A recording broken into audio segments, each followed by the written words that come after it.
Okay, this is going to be your final review for tomorrow's first assessment. Um, you'll have the test form, obviously. A piece of scratch paper will be provided, and you get to use your root sheet.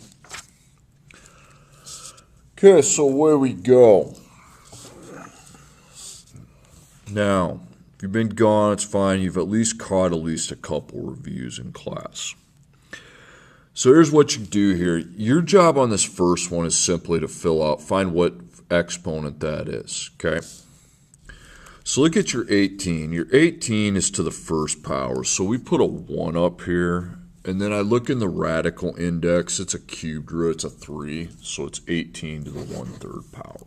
That's all you have to do on that. It'll have the number inside, and then a fraction. You just have to find out what the exponent is. Okay, now on the second one, simplify. The word simplify means you have to use this sheet. I know it's not fun, but yeah. All right, now we're multiplying radicals together. To multiply radicals, you use a simple 3-step procedure. First, you're going to put this together. You take 2 times 6, that's 12. You're timesing the coefficients.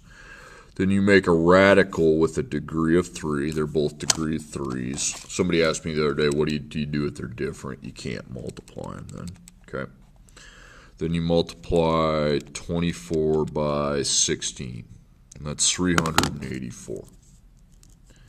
Okay, now you're not done, so you got to follow the rest of it. Now you take this to your sheet and now it's a cubed root. So you're looking at your perfect cubes. This is the only list I care about, these numbers. So I start dividing, find what 384 is divisible by. Is it divisible by 343? Negative. 384 divided by 216, negative Ghost Rider. 384 by 125, negative. 384 by 64. Positive. Okay. So I need to drop my 12 and then times cubed root times another cubed root, and I fill out my roots with the factors 64 and 6 in that order.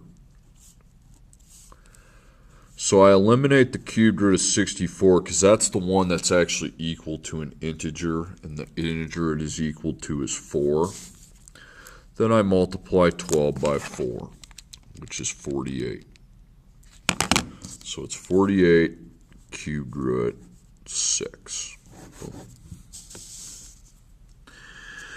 Okay, number 3 is another operation involving roots or radicals, whatever you want to call them. This is a plus. That is much different than a times. First off, I make a cubed root, and I need to get the same number inside. So to do that, I'm going to separate the terms with a table. So the first term is 5 with a cubed root over 32. And then my second term is 12 with a cubed root of 500. Okay, now I start my dividing. And I'm still going to look at the cubes. So 32 divided by 27. Nah. 32 divided by 8. Okay, that will work. So I don't forget about the 5. And I put the two factors 8 and 4. This gets eliminated because that is equal to the number, which is 2.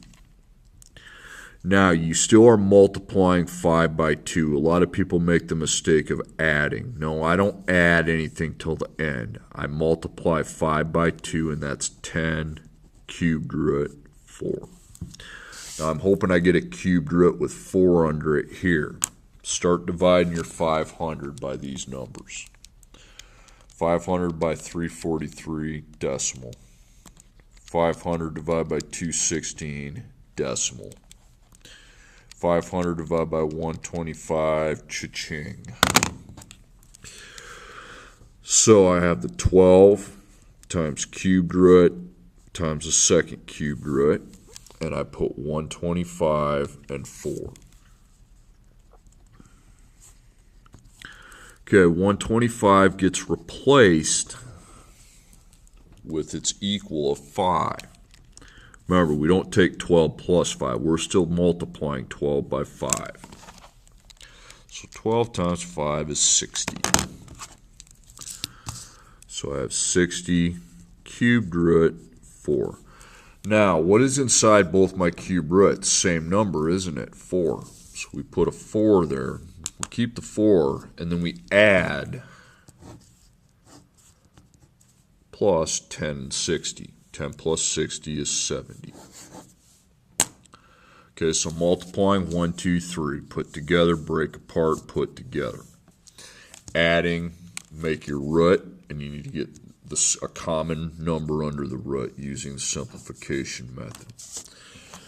Okay, now we're at the point where we are simplifying radicals that include variables, which really isn't that hard, it's just annoying. Okay, radical has a 4 in the index. So I split this up into various factors. Now, we can't really look at these lists because it's a 4th root, so I split it over, and these are my 4s, okay? So 48 better divide by 16, or I'm kind of in trouble here. Okay, good.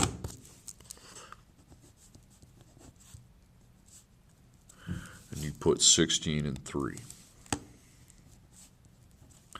Replace your 16, but you have to replace it with 2, and then we put a 2 outside and a 3 inside.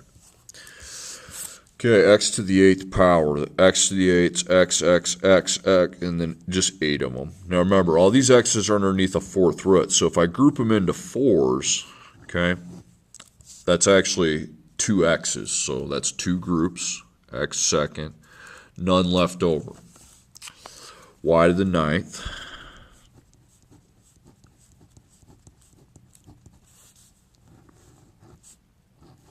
Okay, that would be y to the 2nd because there's 2 groups and there's a y left over.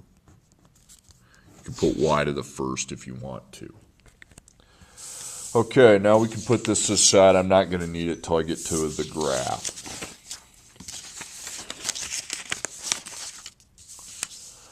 Alright, now we're solving equations for x. We need to find what the x variable would equal to make the equation work. Now x I don't see to a power, I have it inside of a square root, so I'm just going to kind of mark where the square root begins and ends. Now I check outside the square root, okay? I have this 2 here. Having a 2 in front means multiplying by 2, so we do the opposite and divide by 2. So I have the square root of x minus 14 equals 3. Now we have to get this, cancel out the square root. We always cancel out a square root with a 2nd power. So the side with the square root simply cancels, and I have x minus 14. The other side, 3 to the 2nd power, 3 times 3, is 9. Then you just solve it. You add 14 to both sides. 9 plus 14 is 23. That's how you solve an equation with a square root. There won't be a cubed root. It'll be 2nd root, a square root, so it'll be 2nd power. Okay, now the next one, I have another square root. Mark where it begins and ends. And I don't really have anything outside. There's nothing in front, nothing behind it. So I'm ready to cancel the square root by taking both sides to the 2nd power. Now the side with the square root cancels, and I have 2x minus 11. But over here, instead of up here when I'm just squaring one value, I have a binomial squared. We have an x minus 7 squared. So we're going to have to use the scratch paper. So blank x to the 2nd plus blank x plus blank. You're always going to have 3 terms after the binomial has been squared. Okay, so I come over here. X minus 7 times another x minus 7, and then it's the 1, 2 procedure. Okay, I'll be taking 1x times 1x and multiplying 1x times negative 7. negative 7 times 1x, and negative 7 times negative 7. So that makes 1x to the second, negative 7x, another negative 7x, and then positive 49. These don't cancel because they're both the same sign. When you square a binomial, the middles don't cancel. Just remember that. So you have 1. You add those, so that'd be negative 14 and 49. Okay, scratch paper's now served its purpose. So I have 1, negative 14, 49. All right, now you have to use your t-chart here too, but you don't do that till you have the 0 on one side of the equation. So I'm going to take this 2x and minus it, and that would go match up with the negative 14x. And I take this minus 11 and add it, it's a negative, and that would go nicely with the 49. So now I have 1x to the second, and don't write 12. You take negative 14 minus 2. That's negative 16. 49 plus 11 is 60, equals 0. Now I'm ready to find the two answers that I need to find by factoring. Okay, so again, right away we canceled that. If I have a number and a variable in that second power, we're going to the scratch paper and doing the 1, 2. Okay, but you can't go to your table till after you have 0 on one side. Okay, so GCF and T-chart. The GCF's 1, so that's a waste of time. Okay. Then we take positive 1 times positive 60. That's positive 60, so it's a sum of 16 negative. Okay. Remember, I just put the negative there. 1 and 60, no. Okay. 2 and 30, no. 3 and 20, nope. 4 and 15, nope. 5 and 12, no, that's close. 6 and 10 is it. Okay. So my 16's negative means the 10's negative, and when we have a positive and a sum, means they have to be the same sign. Okay, A is equal to 1, so I can just make 2 parentheses. Okay, so XX minus 6 minus 10. Okay, so I set each one of those equal to 0, which is why you have to get the 0 in the first place. Okay, we get 6, and we get 10. One common mistake I see, kids will use their scratch paper and they'll get to here, but then they'll T-chart A, B, C, these without moving these over. No. For you to use the T-chart, one side of the equation has to be clear, okay? This kind of problem, when I have to use my scratch paper, I'm going to use a T-chart, but then I have to clear one side of the equation out. Okay, good, we got that problem out of the way. Okay, now the next 3 problems, I'm just trying to get rid of exponents. So I have x to the 4th, meaning there's 2 answers because it's even, okay? But if that's all I have, I just isolate the x. Before I worry about the power, I have to get rid of the other things. I have to undo the minus first. That's 160. Then I undo the times 2 by dividing. That's 80. Then I make my root, but I need to put a 4 in the index because it's a 4th root. Okay, you can't just use the same button. You got to go 4, second, caret, 80. And that gives me 2.99. You could also have negative 2.99 too. Some of you are like, could I just put 3? Yeah, whatever. Okay. I'm not arguing over rounding. It's ignorant. Okay, now the next one, I have another power. It's to the 2/3 power. Well, the 2 tells me that there's 2 answers because of the even amount that 2 is. All right, now before I worry about the power, I have this 2. The power is always the last thing you worry about. You have anything else that's got to go. So that 2 is multiplied by x, so we divide by 2. And x to the 2/3 power equals 40. Now to get rid of the power, I'm not going to do a root because that's a fraction. Making a root sign, yeah, it's going to be a problem. So what I do is I parenthesize each side and take each side to the power, I'm making carets there, of the reciprocal. 3 over 2. 3 over 2. So 40 caret 3 ABC2, and that's kind of a weird looking answer really, 252.98. You could also have negative 252.98, okay? I'm not stressing over it. Okay, my next problem. Again, I see another power. Now the power belongs to the whole parentheses containing the x variable. And usually we simplify that using the q. Now there are two answers here because of the even amount on the power. So we need to simplify though with my q. 3q to the 4th equals 1,875. And then I make my table because that reminds me you need to bring back your x plus 2. And I need to use both sides of the table to get two answers. Okay, now, first I divide by 3. So I divide 1,875 by 3, and I get 625. Then to get rid of the power, we use a root, but I can't put, it's not a square root.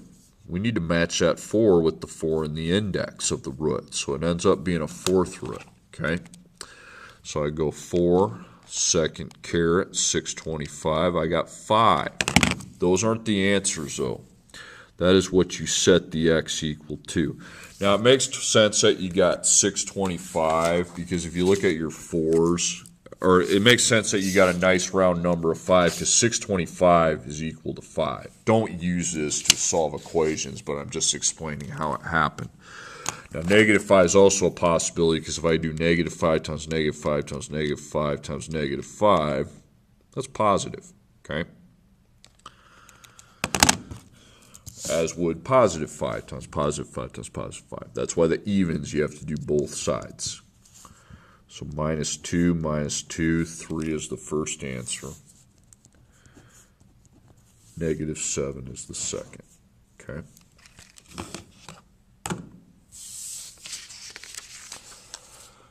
Okay, and that's how you solve equations. So just a little reminder. The variables inside a root, just mark where the root stops and starts, get rid of anything outside, doing the opposite operation, and then you get rid of the square root with the second power. Okay. Same thing. So right away I didn't have anything, so a square root I got rid of with the second power, but the problem is I had an entire expression to the second power, not just a number like here. So that means scratch paper, blank x squared, blank x, blank. Don't forget you have to move this stuff over before you do your factoring with the GCF and the T.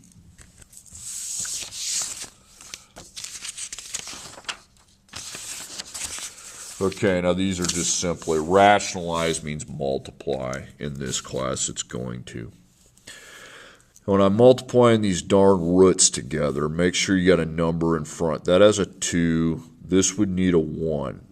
And when I'm drawing my rainbows, I just connect the outer numbers, 2 to 1. So how many rainbows did I just draw? I think I just drew 1. So I have to just multiply one thing. I don't need to mess around over here. You take 2 times 1, 2. You put a square root. You don't put 5, though. You need to multiply the 5s. 5 times 5 is 25. Now, a lot of people just leave their answer like that. No. You simplify it because 25 is up on the board. It equals 5. So that turns into 5, and I find the product of multiplying 2 times 5, which is 10. These problems you should end up with just, when you're multiplying these expressions, you should end up with one clear-cut answer at the end, just one single number. See, 2 square root 25 is not just a single number. Okay, the square root of 25 is 5, and then 2 times 5 is 10. All right, now my next ones.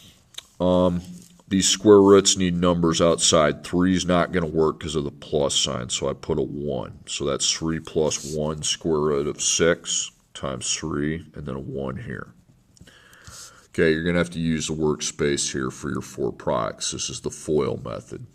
First, 3 times 3. Outer, 3 to negative 1. But I got to remember that negative 1 has the square root of 6. 3 is done. Now 1 to 3. You have to remember, 1 has the square root of 6. Then 1 to negative 1. Now both of those have square roots of 6 behind them, so we need to include those.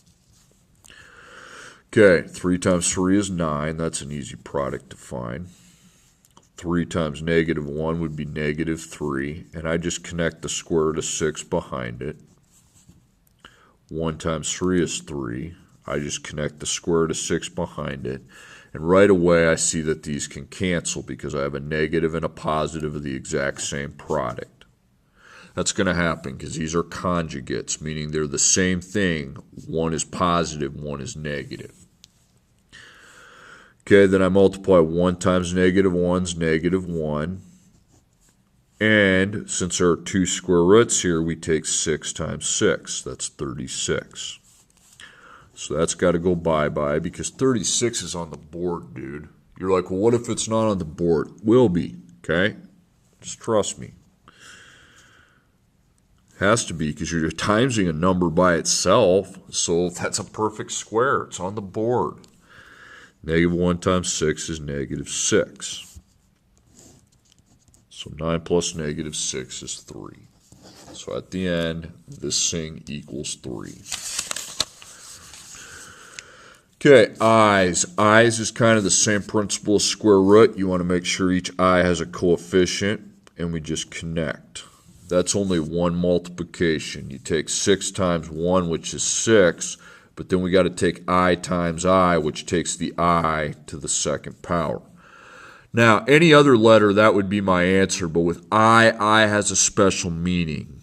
I to the second power is equal to negative 1, so we need to just replace that with negative 1, and then multiply 6 by negative 1. That would be negative 6. Okay, now this is another conjugate problem. Same thing, just a positive and a negative, so I'm guessing the middle 2 products are going to cancel out, but I don't know. So again, I connect 3 to 3, multiply. This is a FOIL problem. First, outer, 3 times negative 5 with its I, just like you have to carry the square root with its number, you got to carry the I. 5 times 3, carry the I with the 5. 5i times negative 5i. Okay.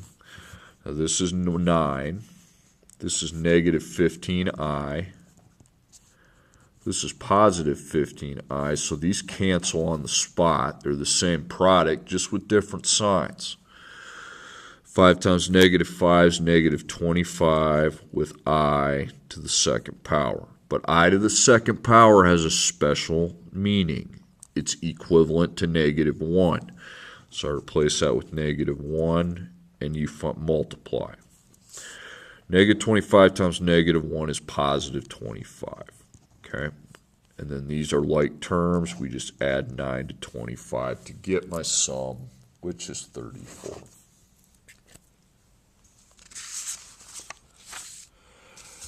Okay, finally the graphing problem. We have 2 multiplied by the square root of x plus 4 minus 3. Okay, I graphed this with a table. I got to know what values to pick. Well, what kind of root is it? Well, if I don't see an index number, it's a 2. So I want to at least start with perfect squares. Okay. So what are my perfect squares? You can also look on the board for perfect squares.